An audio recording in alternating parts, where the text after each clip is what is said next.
Hello friends, আজকে একটা দারুণ স্বাদের টেস্টি রান্না নিয়ে চলে এসেছি। চলুন দেখে নেওয়া যাক।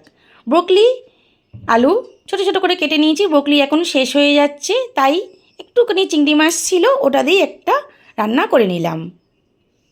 প্রথমে আমি কড়াটা বসিয়ে দিয়েছি, ব্রোকলি আর আলু মটরশুঁটিগুলো দিয়ে দিলাম। একদম বেশ এগুলোকে গ্যাস কমিয়ে কমিয়ে নুন দিয়ে ভেজে নেব।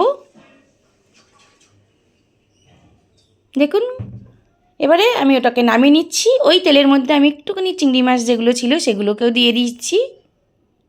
দিয়ে ওটাকে নামিয়ে কড়াটা একটু ধুয়ে গোটা গরম মশলা, একটু পাঁচফোড়ন, শুকনো লঙ্কা, আদা রসুন, একটু টমেটো কুচি, একটু নুন হলুদ দিয়ে ভালোভাবে কাশ্মীরি গুঁড়ো লঙ্কা দিয়ে একটু জল দিয়ে মশলা করে নেব।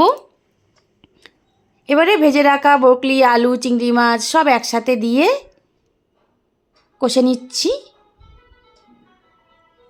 এবার আমি জল দিয়ে দেবো। খুব তাড়াতাড়ি রান্নাটা হয়ে যায় এবং খেতে দারুণ টেস্ট লাগে। লাস্টে আমি একটু গরম মশলা দিয়ে দিচ্ছি, দিয়ে ভালোভাবে মিশিয়ে নিচ্ছি। আশা করি রেসিপিটা আপনাদের খুবই ভালো লেগেছে। আমি নামিয়ে নিয়েছি। কে কে খাবে চলে এসো। টাটা।